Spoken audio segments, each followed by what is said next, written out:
I feel that the colonial legacy of in Africa is still being maintained within education systems.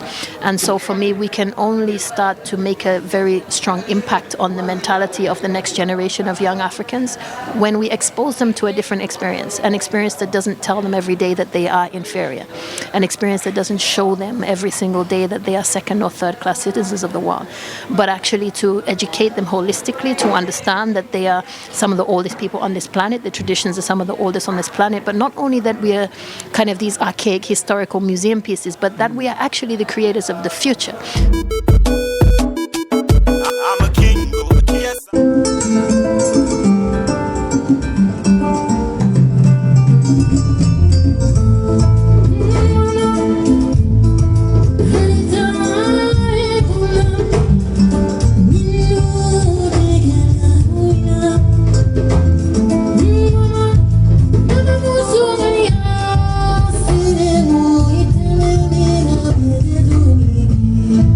It is my extraordinary honor to have with me today Sona Jobarteh, one of the pioneers of African music. She plays the Kora.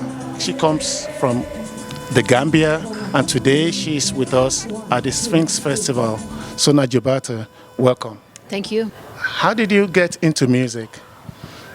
So my name Diabate is what is recognized as a family that has been in this tradition of playing instruments like the Kora. Kora is just one of them. It's a very old tradition, so that means being part of that family, being born into that family, means you're being born into the environment of that musical heritage.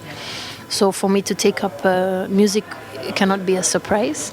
But of course, the more difference is not that I did music. The more difference is the fact that I took up the Kora.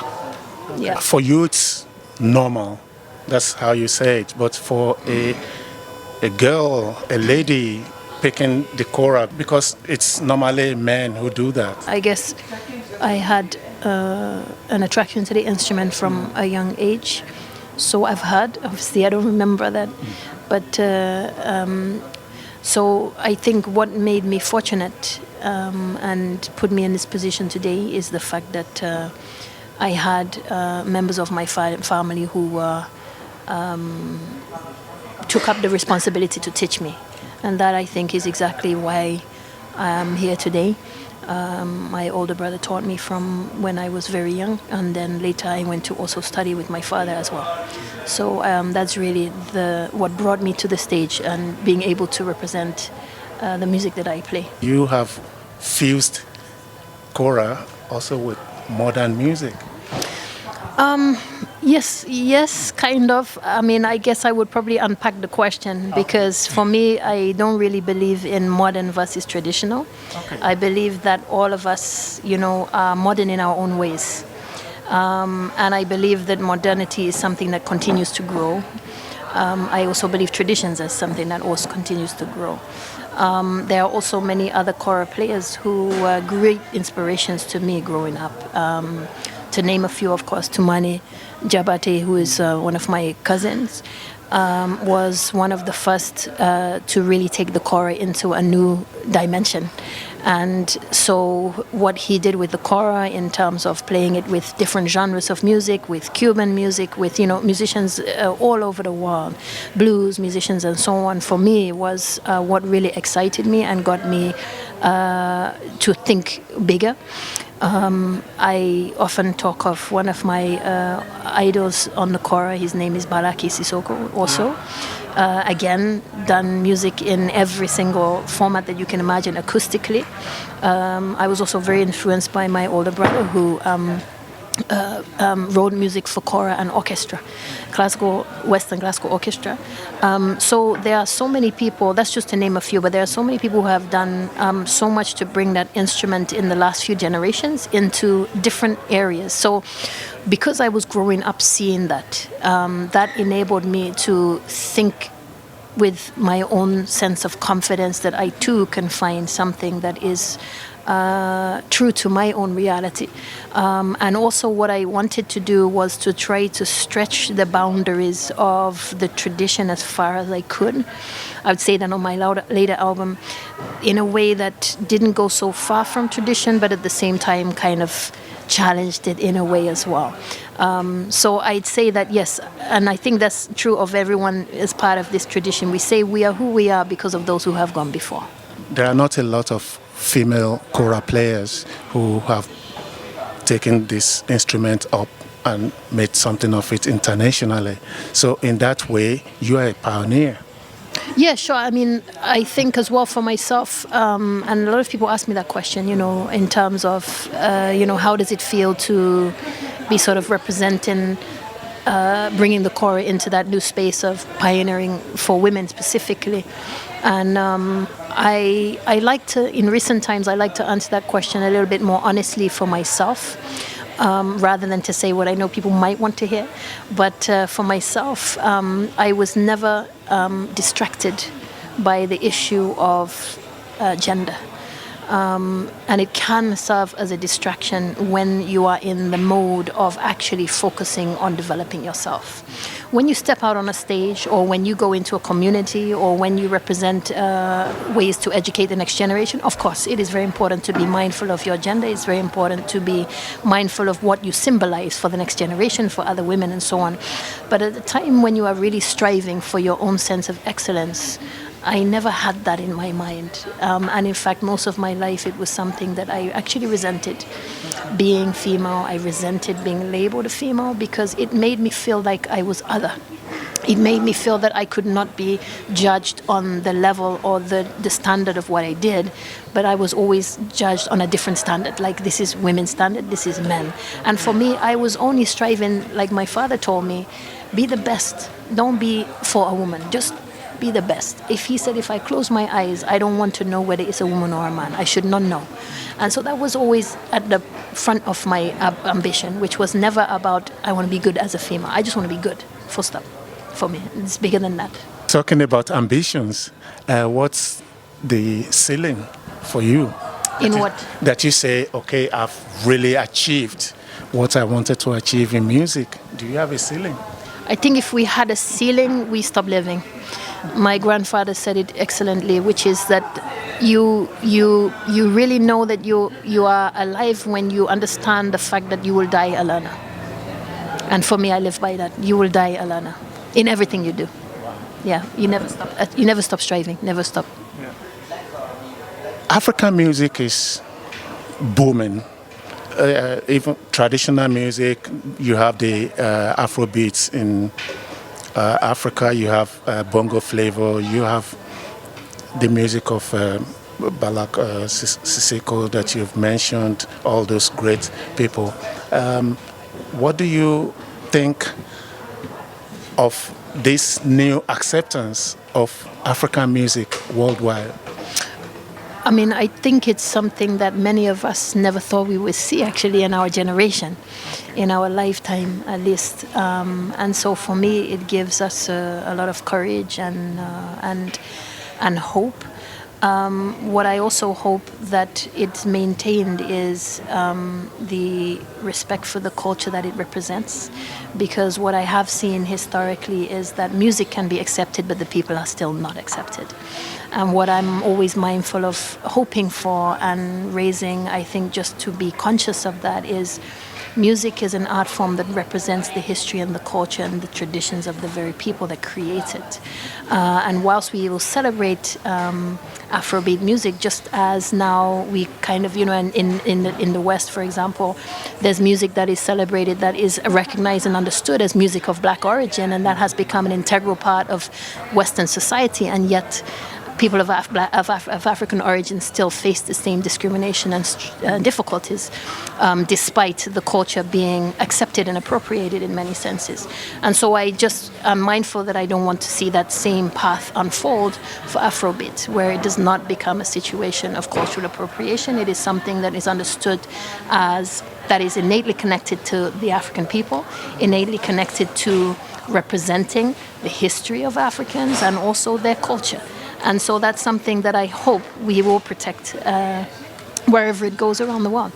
Okay, that's a nice bridge to my next question, because you are also known as someone who is into some kind of activism that you want to protect women and girls. I think I read somewhere that you have a foundation.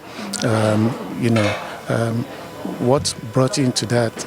I think it's misinformation. Yeah. I have an academy. Not a foundation that protects women and girls. I have an academy which is dedicated to reform for the curriculum that we have in our schools in Africa. So that is my main goal and mission behind the music, and in fact much bigger than my music. And it's what I pour pretty much my whole heart and soul into every day of my life, which is really continuing to develop that academy. It's the first of its kind in the country, which is an innovative curriculum which brings our traditions, culture, history, languages to the center of academic education. And this for me is a very conscious move to raise accountability for the fact that I feel that the colonial legacy of in Africa is still being maintained within education systems. And so for me, we can only start to make a very strong impact on the mentality of the next generation of young Africans when we expose them to a different experience, an experience that doesn't tell them every day that they are inferior, an experience that doesn't show them every single day that they are second or third class citizens of the world, but actually to educate them holistically, to understand that they are some of the oldest people on this planet, the traditions are some of the oldest on this planet, but not only that we are kind of these archaic historical museum pieces, but that we are actually the creators of the future. We are the population who have the youngest youth on this in terms of demographics. We are also undoubtedly the continent that provides and produces pretty much most of the world's resources. So when we are continuing to have a mentality that always defaults to being somebody that needs to be supported or helped or aided by the West, we cannot be surprised that we see the outcomes that we do. So what I'm trying to do is create a new education system that becomes a normal way of life for young people from a young age. We take students from the age of 8 and graduate them by 18 to 21. They can go through to senior as well. And throughout that time, they live every day a reality and a normal existence that they understand and are taught the skills to succeed within their country, given the means to set up their own businesses, are given the means and the understanding of the skills of how to develop their own industries. My main mission is to contribute to economic development, because if we don't do that, we can never actually be independent as nations. And this is in the Gambia or in Africa generally? It is launched in the Gambia, but the curriculum itself is designed to be exported into other countries in Africa. Yeah. Okay. And do you envisage that people are going to be taught in school in their own languages? Absolutely, it is something that we already do. We use both their own languages, and we use the international languages as well, because it's undoubted that it's a bit of a passport. If you can't speak English or French, you get stuck. So we still make that a very integral part of the education. But what we don't do is we don't bring in a sense of cultural superiority that belongs to foreign languages. We make sure that students understand this is a skill and a tool that you need, but it doesn't come with that sense of cultural superiority. The new album was really my main mission with that album was to try to put into the music the bridge that I keep feeling I have to speak about, which is myself as an artist and a musician, but more importantly, what do I do? Like, what is the actual work that I do in Africa every day, in education, in running the academy, which is a full-time job. So music is almost something that gets very much second, third place, because it doesn't drag as much time and energy as running the academy does. So what was important for me was to actually create music that referenced in every single song some of the most important themes that I don't just talk about, but that I actively impact every day through the curriculum, through working with young people in the academy, but also internationally in the education that I do abroad as well. I wanted to I think, touch on an older concept that I feel somehow has been a little bit distanced now, which is, the active role of the griot in ancient society was really to be as much a contributor to society as they were somebody who represented it. It's not just about singing about things. It's not just about talking about things. It's what are you going to do, right? In those times, those who were the griots were the actual people who will be on the front line when they go to war. They will be right there.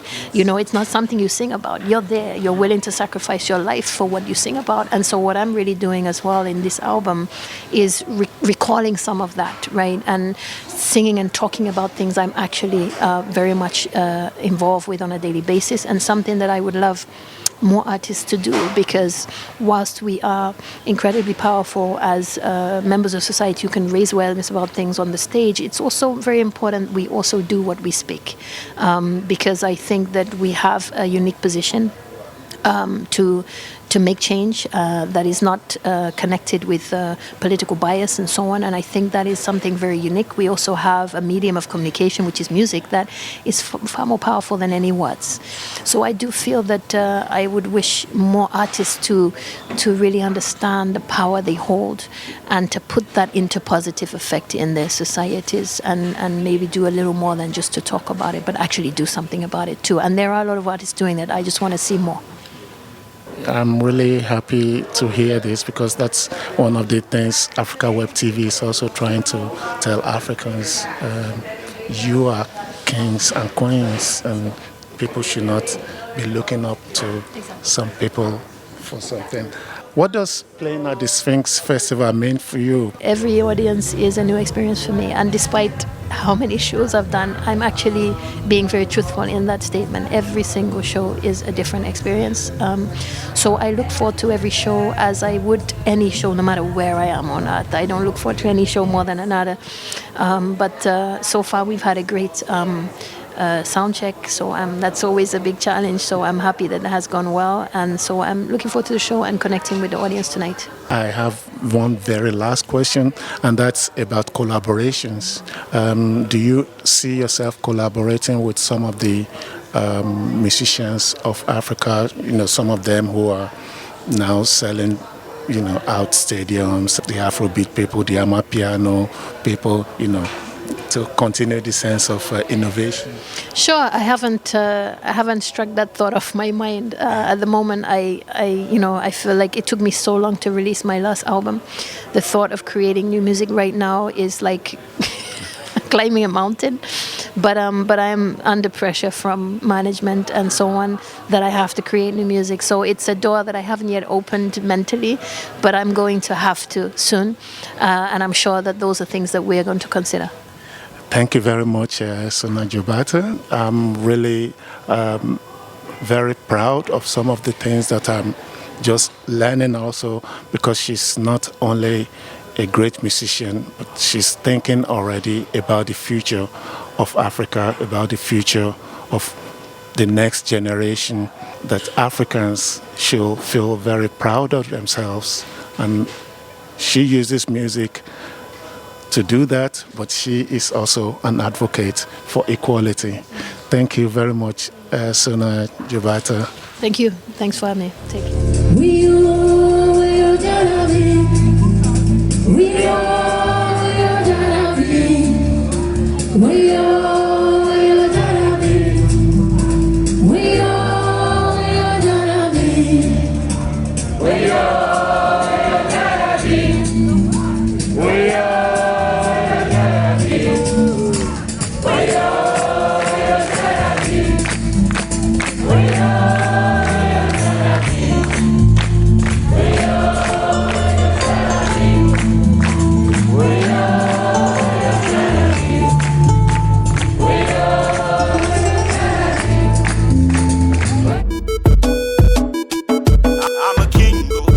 I'm a king, go. I think